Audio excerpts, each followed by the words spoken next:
Okay, friends, let us start the lecture number 11. So, what I was suggesting that this will be the template. At the left-hand side, logo is there, and in the header there is the Madan Mohan Malviya University of Technology, Gorakhpur.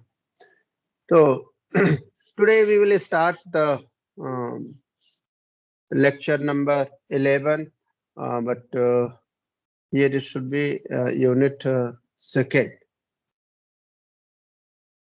So let us have the correction. And now in lecture 11, we'll have the discussion regarding to the stability and emission of the particles. So you see there the photographic plate. ये जरा इसको बंद कर लो. ए कुलदीप, बंद करो. And you are seeing that the radioactive sources there. When these radioactive sources are placed and they are examined, their imprint at the photographic plate, then they have their imprint. And if anyhow we have certain magnetic field there, then according to that, they have their interaction with the field what has been placed there. So this is just a symbolic diagram where the alpha particle, gamma particle, and beta particle, there is the electron minus that correspond to the beta particle. E minus and E plus are also called the beta radiation. Okay, so here alpha, beta, and gamma decay means that when the radioactive material or any nucleus which is in that category has been examined, then there is the emission of alpha particle, beta particle, and gamma particle. And these particles have their own characteristic, own penetrating power, as well as their charges, their own weight, and their own effect, and their own interaction with the field through which they are passed. When a nucleus decays, all the conservation laws must be observed. Actually, when you are talking about the law of conservation of momentum and energy, then we used to talk about the classical laws. So certain laws of conservation are also obeyed at the level of the nuclear size and nuclear particles. That's the nucleons also. So it has been observed that the conservation laws are fulfilled at the level of nucleons and the nuclear side. So what has been observed that this is the mass energy, linear momentum, angular momentum, electric charge, conservation of nucleons, the total number of nucleons. These are the conservation laws, means that before the radiation, before the emission, and after the emission, these things must be constant. Must be constant. Mean whatever it was earlier, that must be after the emission. There's the mass energy, linear momentum, angular momentum, electric charge, and the conservation of nucleons, that is the total number of nucleons. A, the mass number, must be conserved in a typically relatively low energy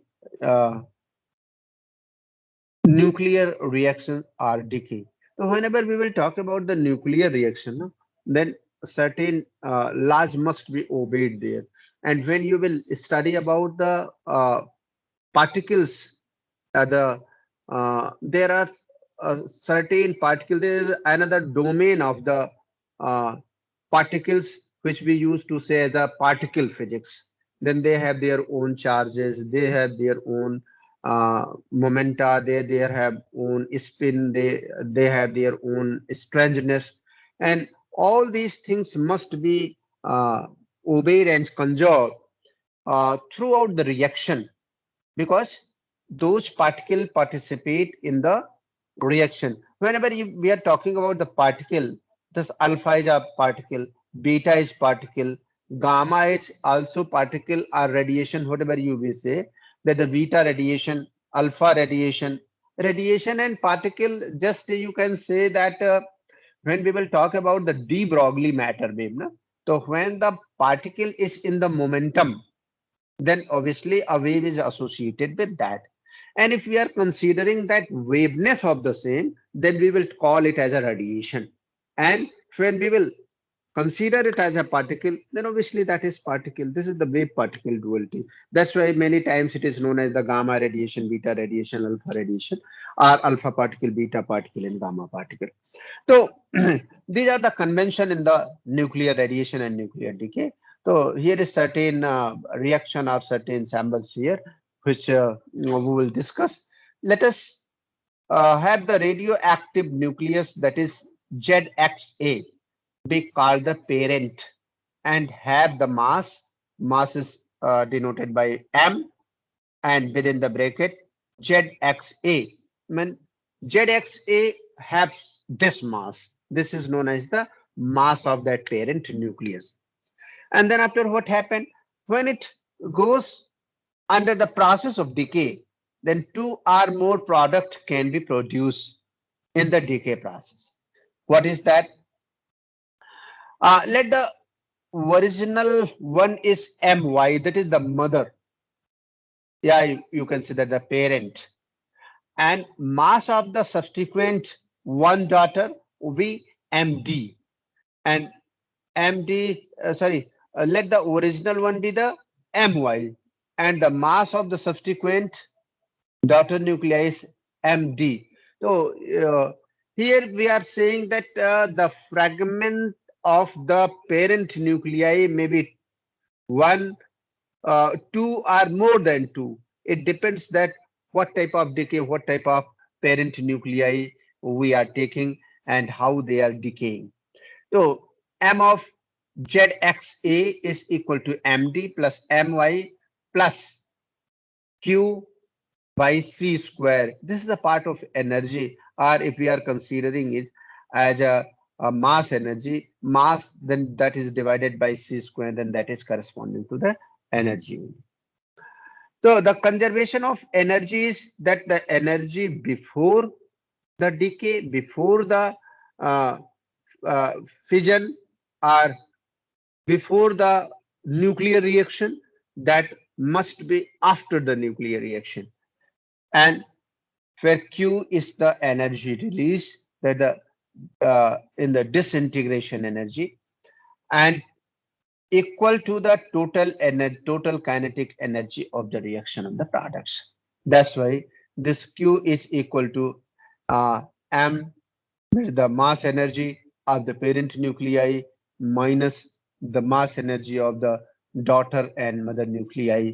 What is the fragment after the reaction there? If Q is greater than 0, the nucleus is unstable and may decay. If Q is less than 0, decay emitting the nucleons do not occur. Means that what the nucleus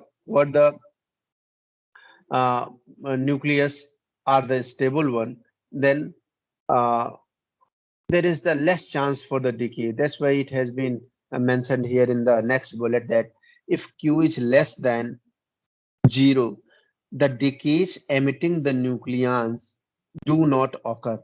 There is the rare chance for that. Or extra effort we have to do. Naturally, it is not possible, as we have the radioactive decay or the natural reaction process of the nucleons. As far beta decay is concerned, we will have the plot corresponding to the relative intensity and the electron energy. Then the electron energy spectrum from the beta decay is here. Initially, you are seeing that initially the relative intensity is increasing, and then after a certain maximum, it is decreasing, or it is diminishing in the exponential way. Unstable nuclei may move closer to the line of stability by undergoing the beta decay. The decay of a free neutron is N is equal to P plus beta particle, or the beta radiation. So here when you can say that the neutron have no charge and proton have one positive charge, and if beta minus is there, it means that minus one charge is there. When minus one charge and plus one charge of the proton will be added, then you will see that no charge at the right hand side and neutron is already neutral there. So this type of conservation of the charges may be hold there. The beta decay of the 14C unstable to form the 14N, a stable nucleus can be written as, if we are writing it as C 6C14 is equal to 7N14 plus beta minus. Now again you can see that the total number of the nucleons will be same there. So just say for example you are saying that what the value of A. So A is 14 here and A is 14 at the right hand side. But you are seeing that the Z is varying. And if Z is varying, Z means number of proton. It was 6 in number initially and it becomes 7 in number after the reaction. So that has been compensated by the beta minus, that is minus one charge, minus one is there. And if you will combine it, then the 7 will be reduced to the 6 one. Hence the charges are balanced there. The electron does not exist in the nucleus. It created from the energy that results from the decay, which is due to the weak force. So actually, what is the situation here? Uh, if you are talking about the change of neutron into proton, and you are saying that there is the beta minus that is corresponding to the negative electron, then anybody may ask this question that electron cannot reside nucleus. How the electron is there in the nucleus? So for your kind information, actually neutron electron is not there. This is the consequence of the nuclear forces which is inside the nucleus. And after the creation again, it will not uh, lie there in the nucleus. Either it will be absorbed to have an other creation or an other consequence in the inside the nucleus, or it must have to leave the nucleus.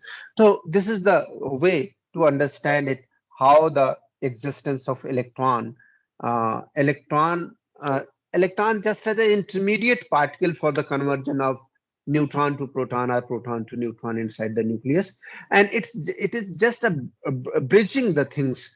This is just the agent to convert the situation, not it is the permanent resident of the nucleus, because electron cannot reside in the nucleus. You might have proved it with the help of uncertainty principle also. So it is observed experimentally, but should be impossible according to the you may have the situation there. Uh, if you, uh, एक minute.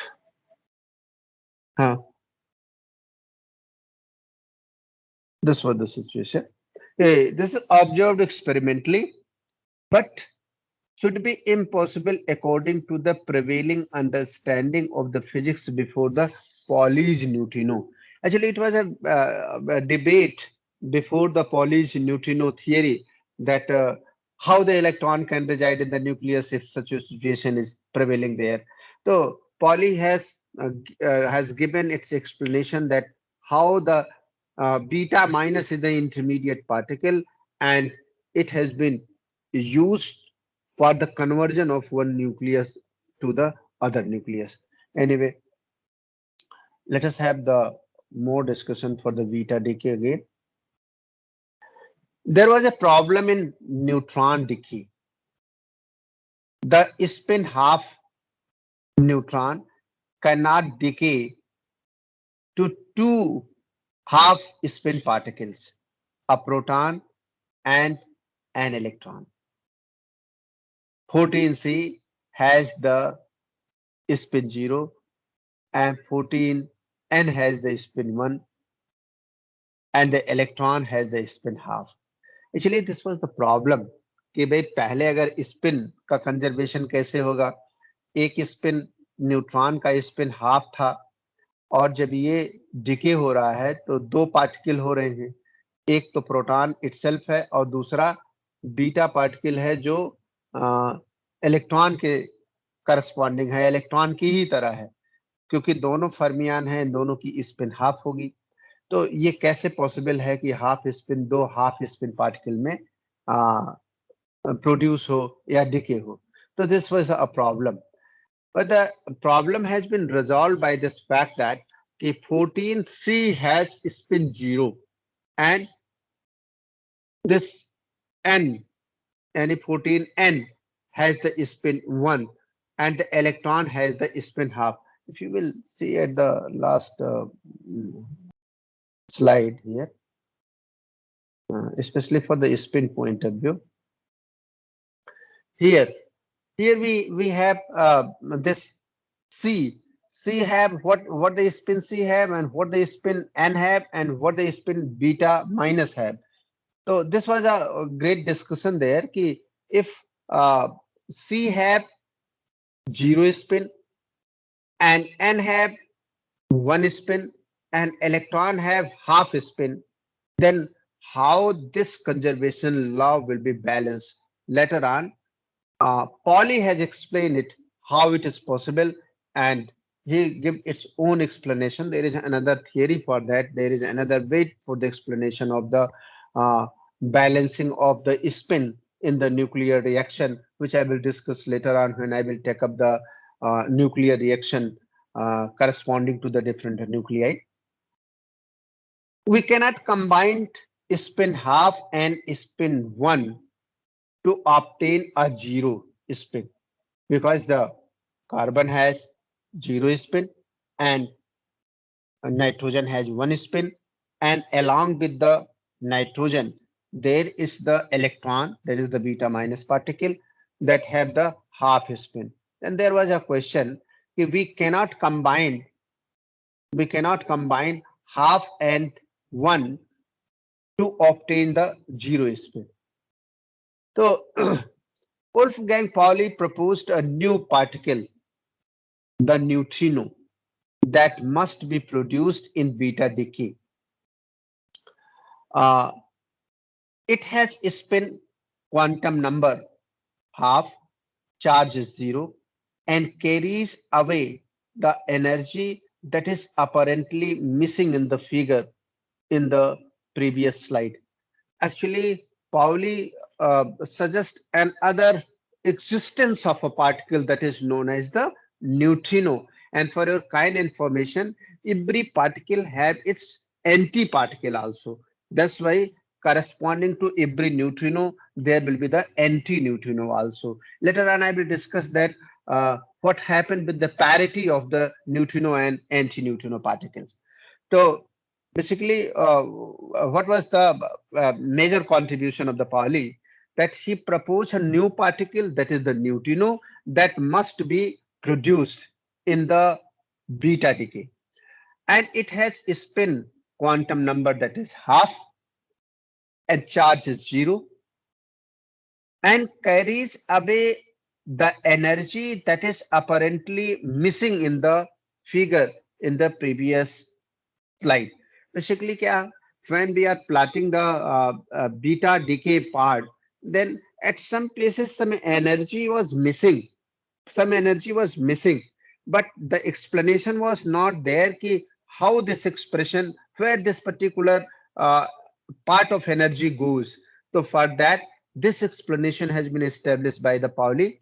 Pauli का ये कहना था कि जब beta decay हो रहा है, यानी आप जब कार्बन को नाइट्रोजन में बदल रहे हैं न्यूक्लियर रिएक्शन के तहत, और उसमें एक बीटा पार्टिकल प्रोड्यूस हो रहा है, तो ऐसे अगर ढेर सारे बीटा पार्टिकल की एनर्जीज को हम की एनर्जी का एक ग्राफ खींचेंगे, तो उस ग्राफ के दौरान कुछ जगहों पर ऐसा था कि उसमें कुछ एनर्जी मिसिंग थी। कुछ एनर्जी मिसिंग का मतलब कि जो पहले एनर्जी थी, उस एनर्जी को अगर बाद की एनर्जी के साथ तुलना किया गया तो उन दोनों की एनर्जी में डिफरेंस रहा। तो पाली का या उस समय के जो कंटेम्प्रेरी साइंटिस्ट थे, उनका ये कहना था कि भाई ये एक्स्ट्रा एनर्जी जा कहाँ रही है। उसी के सब्स्टिक्वेंट एक्सप्लेनेशन के लिए पॉली ने बताया कि अब यहाँ पर दो चीजें एक साथ आ जा रही हैं। नंबर वन, न्यूक्लियर रिएक्शन का स्पिन बैलेंस नहीं हो रहा है। नंबर दो, जो मिसिंग पार्ट ऑफ एनर्जी है उसका भी एक्सप्लेनेशन मिसिंग है। इसलिए ये इस बात की तरफ इंडिकेट करता है कि निश्चित रूप से कोई तीसरा पार्टिकल जरूर है यहाँ पर जो इनकी स्पिन को बैलेंस करने में और साथ साथ जो एनर्जी है उस एनर्जी को भी अपने में एब्जॉर्ब कर रहा है। अगर उस एनर्जी को हम इसमें जोड़ दें तो इन टोटल एनर्जी का conservation before and after fulfil हो जाएगा। और इसी के आधार पर न्यूट्रिनो की एनर्जी भी डिसाइड हुई और लेटर ऑन जब एक्सपेरिमेंटली इसको कंफर्म किया गया तो neutrino have the same energy as well as for the charge is concern. चूंकि चार्ज इसके बैलेंस्ड है, यहाँ एक इलेक्ट्रॉन है नेगेटिव चार्ज के साथ और एक प्रोटॉन यहाँ बढ़ रहा है, इसलिए दोनों को बैलेंस होकर के वो बिफोर और आफ्टर बराबर हो जा रहा है।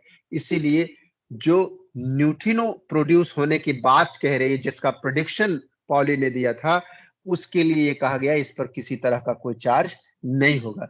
ये बात समझ में आई कि नहीं आप लोगों को भाई? बताओ। Yes, sir. सपना, ये बात समझ में आई तुम्हारी? हैं? क्यों इतना धीरे से बोल रही है? अरे पिछली वाली न्यूक्लियर रिएक्शन अगर देखो तो जिसमें कार्बन का कन्वर्जन नाइट्रोजन के रूप में हो रहा है, तो अगर कोई भी न्यूक्लियर रिएक्शन होगी तो उस न्यूक्लियर रिएक्शन में कुछ कंजर्वेशन लॉज होंगी। वो स्पिन का कंजर्वेशन होगा, वो चार्ज का कंजर्वेशन होगा, या जो और भी एनर्जी का कंजर्वेशन भी लेंगे तो होगा। अब देखो, अगर हम इनके चार्ज की एनर्जी, चार्ज का कंजर्वेशन देखें वो तो फुलफिल है, लेकिन अगर स्पिन का कंजर्वेशन देखें तो वो वायलेट कर रहा है।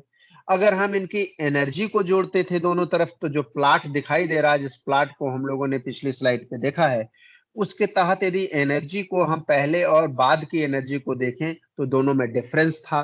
तो डिफरेंस ऑफ एनर्जी और वायलेशन ऑफ द स्पिन, इन दोनों को बैलेंस करने के लिए ये रियलाइज किया गया कि कोई तीसरा पार्टिकल जरूर है जो डिफरेंस ऑफ एनर्जी के बराबर एनर्जी लिए हुए है और इनके स्पिन को बैलेंस करने के करस्पॉन्डिंग इस पे स्पिन होगा, जबकि इस पे चार्ज 0 होना चाहिए क्योंकि चार्ज की कोई इम्बैलेंसिंग नहीं है। Now the momentum seems not to be conserved either, so the Pauli predicts a particle that must exist and carry away just the right amount of energy so that the conservation principle of the total energy is not conserved. That way, the momentum will also be conserved and the everything is okie dokie again. Okie dokie again means what was the situation exactly expected, that is said.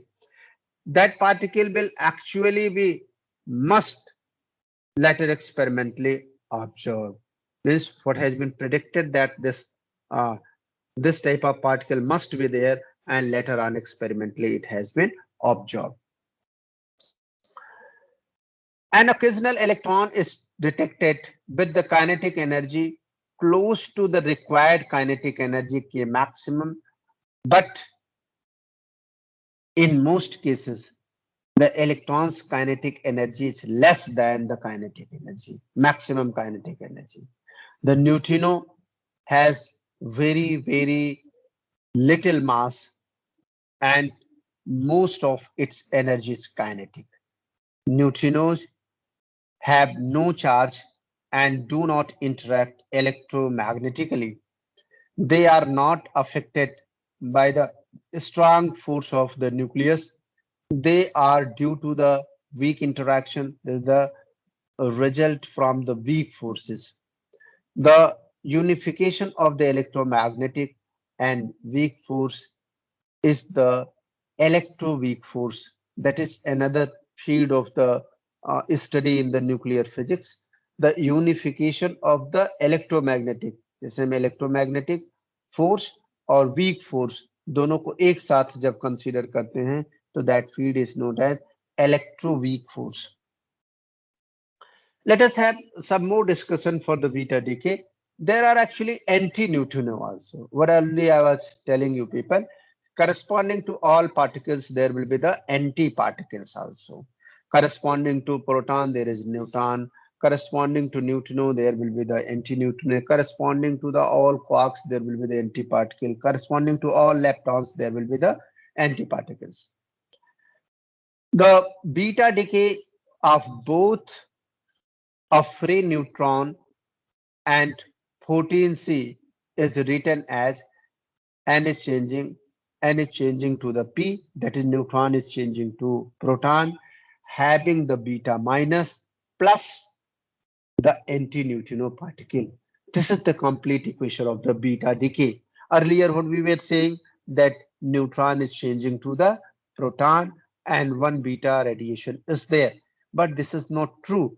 There is another missing particle was there in this expression that has been suggested by the Pauli. In order to balance the situation corresponding to the energy spin, another parameter what is required and what must be fulfilled for happening that particular nuclear reaction. Now let us have the analogy, and with that we are writing this equation that 14C is equal to 14N plus beta minus plus 1 antineutrino. That is beta decay. In the general beta decay of the parent nuclide, that is ZXA, the daughter nuclei Z plus 1A, Z plus 1DA, the reaction is ZXA. And you will see here that is ZXA is equal to Z plus 1 DA plus beta minus plus antineutrino. What you are seeing exactly same. This is the general equation what has been written for the conversion of carbon to the nitrogen. If you will see the above equation, there is the ZC means 6C14 and there is 7N14 plus beta minus, that is the beta decay beta particle plus the antineutrino. This is the complete equation of the beta decay. The disintegration energy Q is given as that Q is equal to mass energy of the parent nuclei minus the mass energy of the daughter nuclei into C square. That is for the beta decay. In order for beta decay to occur, we must have Q is greater than 0. Although some part of the energy is missing here in this equation. Actually, what is happening? The beta particle have certain energy, and this neutrino particle have also some energy.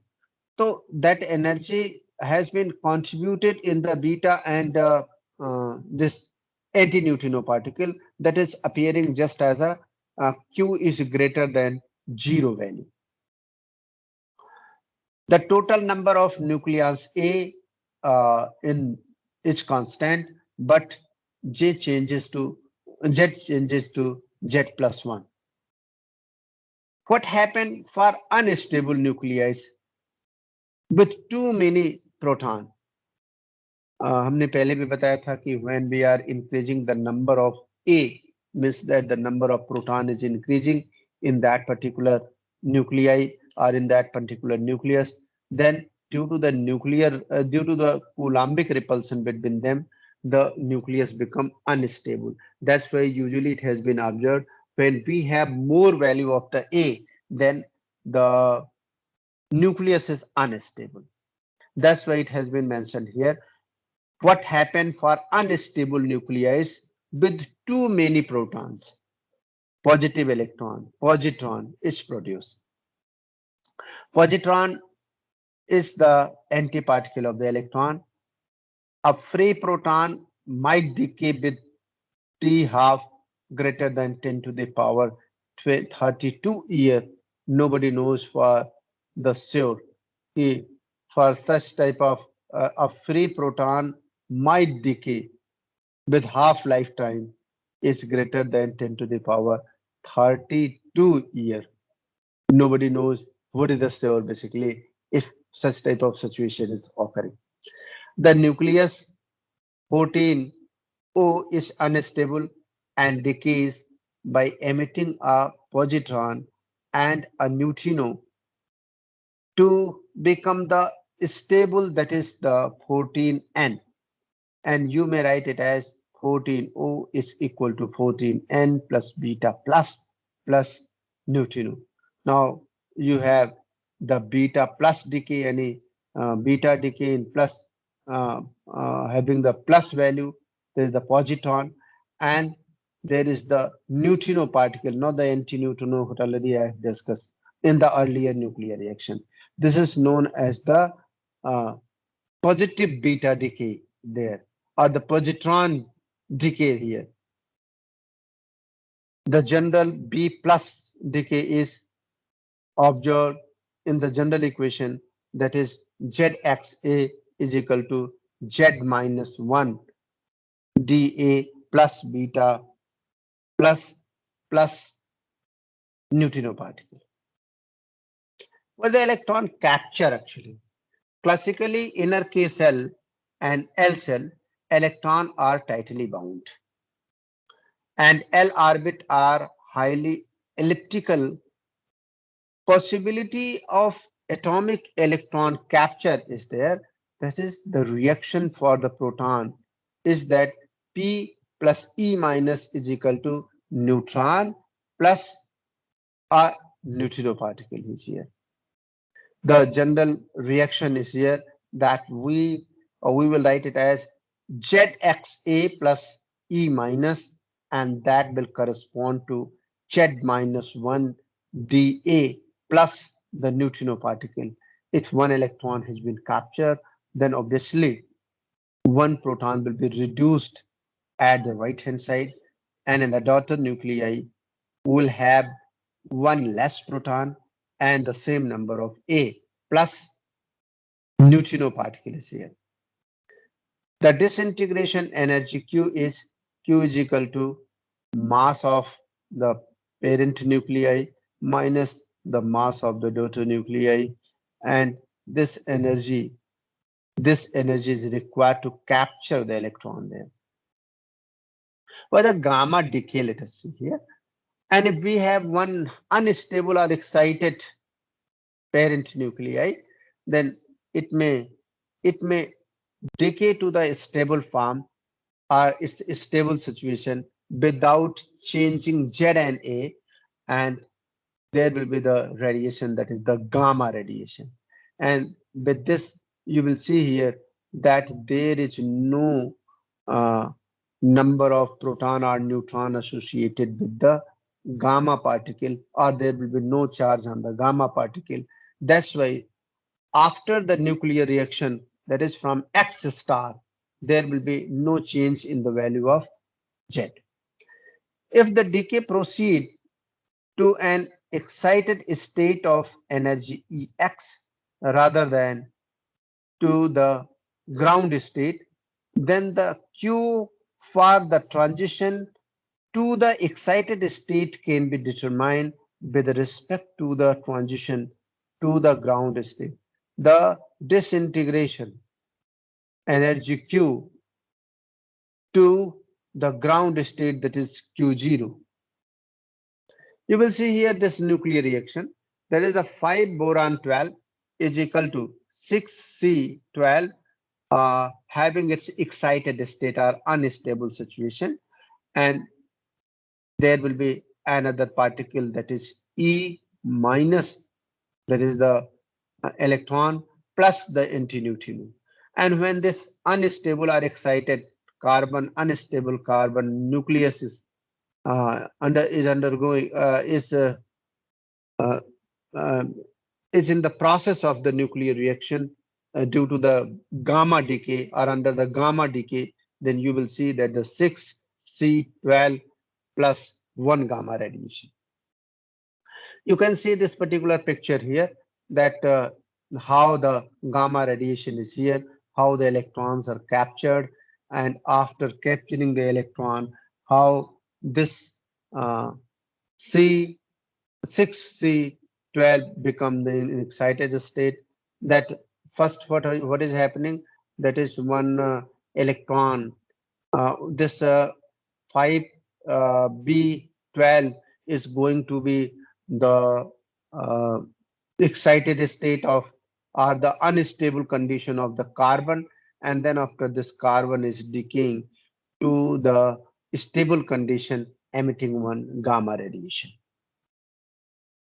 Q for the transition to the excited state, that is Ex, is Q is equal to Q0 minus Ex. From this figure you will see here, that is what is the Q0, what is the ground state value, and what is the value required to capture one electron. And if we will have the difference of that, then we will have the energy what is required in this reaction, that is Q. Certain other examples are here. A, what happened when one alpha particle, gamma particle, and beta particle, they are interacting with each other and they are getting their transition to their successive stable condition. So here just you can say that the uranium has been taken, and this uranium uh, after getting certain amount of energy, and after getting or after releasing certain amount of energy, then what the metastable states are there, and then after finally releasing the gamma particles, how they are converting into the thorium, and which have its half-life time is equal to 30.9 minutes. And before that, this uranium have its half-life time that is equal to 20.8 days.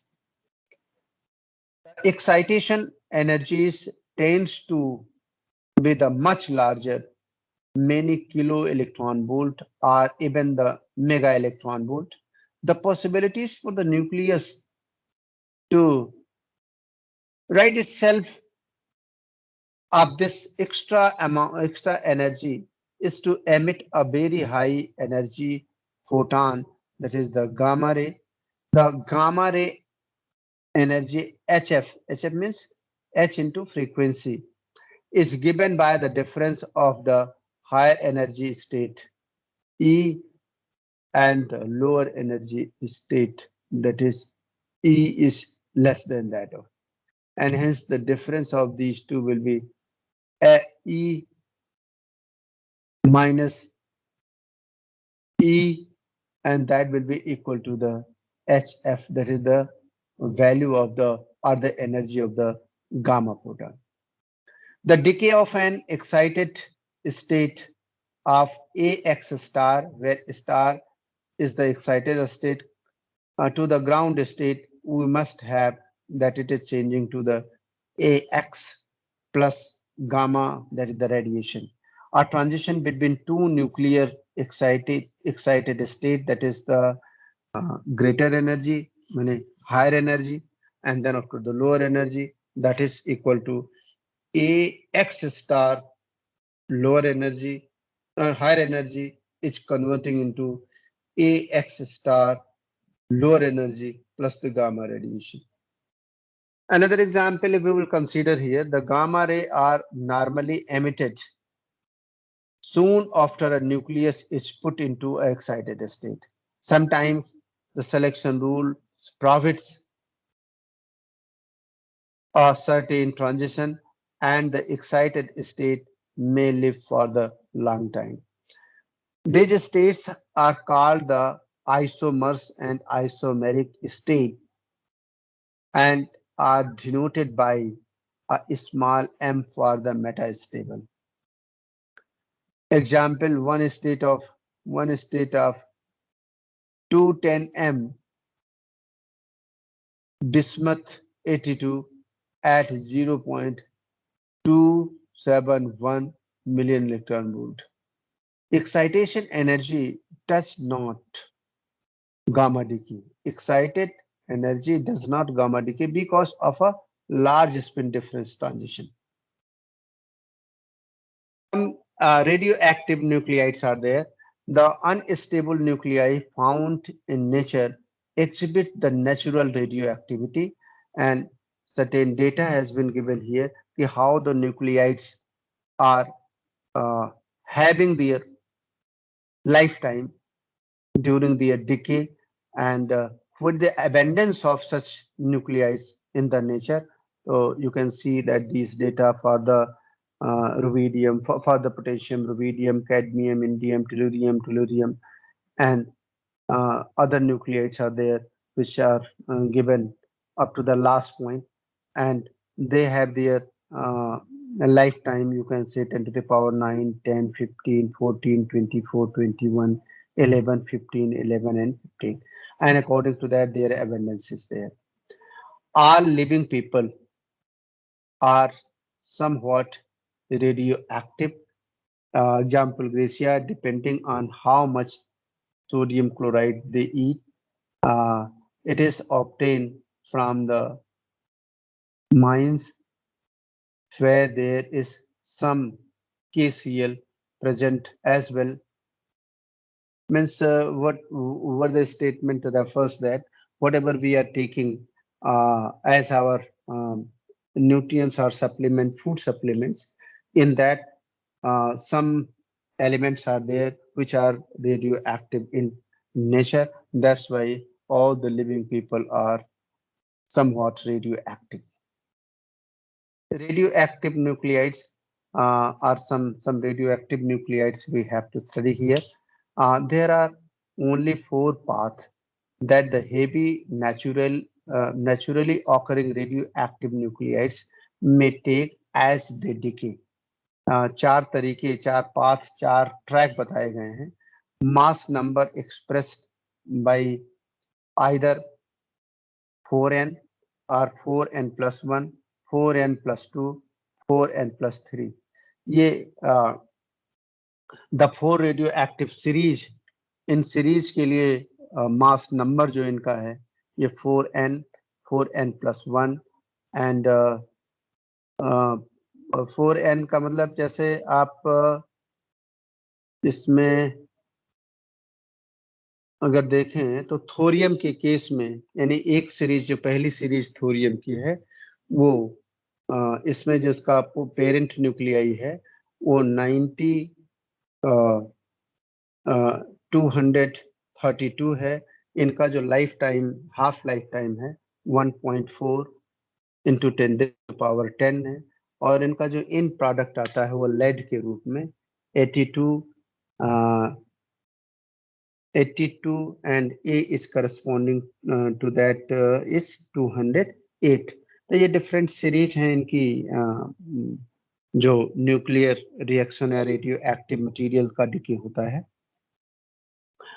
All four path lead is different type of isotope. All four path led to different type of isotopes of lead. जैसे ये जितनी भी series दिखाई गई हैं इनका जो इन product है वो लेड ही बनता है या लेड के आइसोटोप के रूप में बनता है. The sequence of one of the radio active series, हालांकि ये जो इतना डिटेल में आपको हम बता रहे हैं ये यहाँ तक है नहीं, ये आप इतना तक समझिए कि कैसे अल्फा डीके, बीटा डीके और गामा डीके हो रहा है. और रेडियो एक्टिव जो मटेरियल हैं उनकी सीरीज के बारे में जो यहाँ बताया जा रहा है कि इनका डीके कैसे होता है. आपको आइडिया रहनी चाहिए कि अगर कोई हमारे पास रेडियो एक्टिव मटेरियल है तो उनके डीके के ट्रैक क्या क्या हैं और उनमें कौन कौन से रेडिएशन हो रहे हैं. तो this is also one of the presentation corresponding to that, how the thorium is decaying to the radium, and then after that is again changing to the thorium, radium, indium, polonium, lead, and ultimately they are giving the final product, that is the end product, that is the lead having A is equal to 208. So 212 bismuth can decay by the either alpha or beta decay, or the branching is also sometimes what happen, कि ऐसा नहीं है कि ये product केवल एक ही बनाएगा, ये हो सकता है ये टेलुरियम की तरफ आने के पहले ये पोलोनियम में बदले और वहां से लौट करके लेड में आए।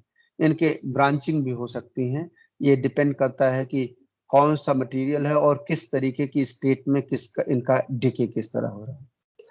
Now we have the applied aspect की इनके एप्लीकेशंस क्या क्या होते हैं। तो इनके एप्लीकेशन मेडिसिन में है, कीमियोथेरेपी में, बेसिकली जो कैंसर पेशेंट्स होते हैं उनमें जो इन रेडियो एक्टिव ट्रीटमेंट होता है, उन सेल्स को डैमेज करने के लिए, उनको मारने के लिए। कीमोथेरेपी का मतलब ये समझिए कि जला देना होता है, कि उस पर्टिकुलर जो कैंसर में होता है कि जो सेल्स है ना उनका अनकंट्रोल्ड ग्रोथ होने लगता है। तो जो अनकंट्रोल्ड ग्रोथ वाली सेल्स हैं उनको जलाया जाता है, दैट इज का वेरी पेनफुल। जैसे कीमोथेरेपी इसका नाम है, कि किसी कहते नहीं कि कीमा बनाना है, तो उसी कीमोथेरेपी ही है वो। जिंदा आदमी के उस पार्ट का कीमा बनाया जाता है, ये कह लीजिए आप। And the power pacemaker में भी इसके एप्लीकेशन है, डायग्नोस्टिक ट्रेशर में भी इसके एप्लीकेशन है, एग्रीकल्चर में इरेडिएट फूड, जैसे इनके ऊपर रेडिएशन डाल दिया जाए एग्रीकल्चर में, तो ऑब्वियस सी बात है कि उनका जर्मिनेशन और उनका ग्रोथ, या अगर कोई सीड सीड एक्चुअली जब कहीं कोई चीज एब्जॉर्ब करता है तब उसमें फिर उसका जर्मिनेशन होता है। अगर हम उसे इरेडिएट कर दें तो ये प्रोसेस काफी स्पीडली हो सकता है। जैसे ऐसे ही पेस्टिसाइड वगैरह के लिए भी है कि पेस्टिसाइड उस पर अगर इरेडिएट कर लेंगे तो जो कीड़े वगैरह लगने हैं वो उसके जन्म से ही ऐसा ट्रीटमेंट है कि उस पर उनका कोई असर नहीं होता है। As far in energy field, you have fission and fusion. You might have read in case of the nuclear reactors. So this is one vision, one way to see the application, how the foods are irradiated so that they will not spoil in a passage of time। कि कोई आप अभी मान लीजिए ये strawberry रखी हुई है, इसको इरेडिएट कर दिया गया तो काफी दिनों तक इसके खराब होने के चांसेस नहीं रहते। Food can be irradiated with the gamma rays from the cobalt 60 and cesium 137. Irradiated milk has a shelf life of 3 more without the refrigeration। आप ये कहिए कि अगर हम इसको irradiated milk रखें तो इनकी सेल्फ लाइफ टाइम 3 महीने तक हो सकती है बिना किसी रेफ्रिजरेटर के। USDA has approved the irradiation of meat and eggs also, and you can put it for a longer time. This is the picture which has been obtained for the those parts and the organs of the human being which we cannot access from the outside. And this is also a very good picture which has been taken with this radiation. And you might have seen such type of treatment and radiation, or you can say that the chemotherapy or some radiation which is required at the different places to kill or to trace out the uh, unwanted tissues and ungrowths. This is the example of the explosion, that is the atomic bombs. And after that, what the situation is prevailing there, you can see here in this particular figure. And this is the figure corresponding to the nuclear reactors, where the nuclear reactors are there, where we have the power plants using the atomic energy. And this is the power plant, and perhaps it has been damaged after a particular accident. I don't remember that what was the exact location of this one. Challenges of the nuclear power, इसके कुछ challenges हैं। वो challenges क्या हैं कि disposal of the waste, जो इसके waste होते हैं वैसे भी चूंकि इसमें रेडिएशन होते हैं तो इनको कहीं और जगह पे आप फेंक नहीं सकते हैं। उनसे फेंकेंगे तो उनसे जो हमारे और नेचुरल रिक्वायरमेंट है, जैसे ऑक्सीजन के रूप में, वाटर के रूप में जो हम इनहेल करते हैं या जो हम इनटेक लेते हैं, वो सब के सब इससे कंटेमिनेट हो जाएंगे। तो इनका डिस्पोजल एक बहुत बड़ा इश्यू है। तो hazardous waste produced by the nuclear reactors reaction are problematic, and some waste product like the fuel rod can be reused. Some products are very radioactive and must be stored away from the living things. Most of this waste is buried underground or stored in the concrete. इनको या तो बहुत गहरे गाड़ दिया जाता है या तो किसी कंक्रीट से ढकना जरूरी होता है. It takes 20 half-life, 20 half-life thousands of years before the material is safe. ये एक तो इतनी जल्दी ये खत्म भी नहीं होते हैं कि आप इनको दफना देंगे तो ये बहुत जल्दी खत्म हो जाएंगे. तो इसलिए इसके लिए ऐसी टनल बनाई जाती है इनको डिस्पोज करने के लिए. एक ये construction of the tunnel that will be used for burial of radioactive waste deep within the yucca. और ये जैसे मान लीजिए उसके जो प्रोडक्ट हैं उनको भी अंदर जमीन के अंदर देखिए दफनाया जा रहा है, अंदर गाड़ा जा रहा है ताकि लिविंग बीइंग पर इसका असर ना पड़े. और this is the picture you might have seen that he, the Albert Einstein, who has given the key for all these things, that how the mass and energy can be converted. A mass can be converted into energy. So this is all about what I was interested to discuss here. I think that some of the portion which is related to the is the nuclear reaction, nuclides, as well as the gamma radiation and beta gamma radiation, beta radiation, and alpha radiation. So you should study much about this one, because I think that some more study is required for these things. Only just as an overview I have given what is the situation and how the beta decay is there and what the nuclear reactions are there and how the things are conserved in that particular nuclear reaction. So please go through in detail about these in content in your text, because very less, just as a superficial thing I have discussed here. So many things are there which has been not touched even here. So that's why it is suggested that please go through the text for some more detail related to it. So this was from my side. If you wish to have anything from your side, please let me know what I should